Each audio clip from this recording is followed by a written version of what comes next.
Hello, Riderflex Nation. Steve Urban here. And today's podcast is on that topic of firing fast and hiring slow, right? That philosophy. You've probably heard that term many times if you're in a manager level position or any position that's responsible for interviewing, hiring, and firing people. I generally disagree with it. And in fact, I believe the opposite most of the time.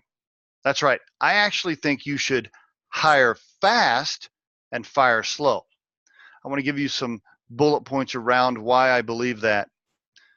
First, hiring fast and why I think that's important. First bullet point is this: your gut, your instincts are usually right. Okay, that first meeting, you know whether or not Johnny is probably a good fit. Okay, you felt it, right? You thought to yourself, I don't think he's right for our culture. His personality doesn't really match my style as a supervisor. You know, right? I mean, come on, let's be honest with each other. Think back about all the interviews you've had. Most of the time, you know during that first meeting. So that's bullet point number one.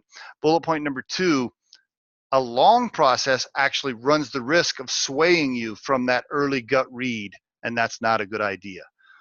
Why does it do that? Well, because you invest all this time, right? You fly them in, you spend money, you invest time with your people because the candidate has to meet 10 or 15 people.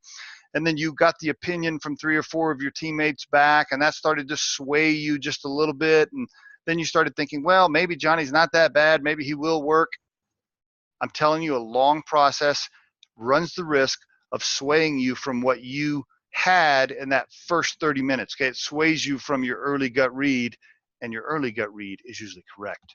Third bullet point of why I believe in hiring fast: great candidates won't stay on the market long, right? They're not going to be available forever. If you get awesome talent in front of you, especially in today's market where unemployment is super low, you need to hire that person right away. Pull the trigger, make a decision, get them in the building. And the fourth bullet point is this: candidate fatigue will set in if your process is too long. Okay, if you run them through the mill, if you have them meet 10 people and come to the office 4 times and take 4 tests and jump through 5 rings of fire, and then you take another 30 days to make a decision, I'm telling you, candidate fatigue will set in. They'll lose faith in you. They'll lose faith in the company. They'll start thinking you can't make a decision, or the company gets bogged down in decisions, and they'll start to think to themselves, I don't want to work in that type of environment. Okay, I won't be able to get anything done. Nobody can make a decision. So those are the 4 main bullet points on why I believe hiring fast is critical. Now, some bullet points around firing slow. First, it costs money, right? I mean, you've read the reports, you've seen the articles. Turnover costs money in so many ways, right? You can look it up on Google. There's all kinds of analysis on how much it costs per turnover. It really does. It costs time and money every single time you turn somebody over. Number 2, it's bad for morale, right? Turnover is never good for the office. Most of the time, it's never good for the office.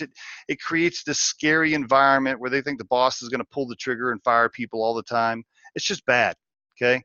And by the way, it's also bad for your external press, right? Your vendors and your clients, if they're calling in every 6 months and they're talking to a different person in that department, they start thinking, what the heck's going on there? They can't keep anybody employed. Why are they always having turnover?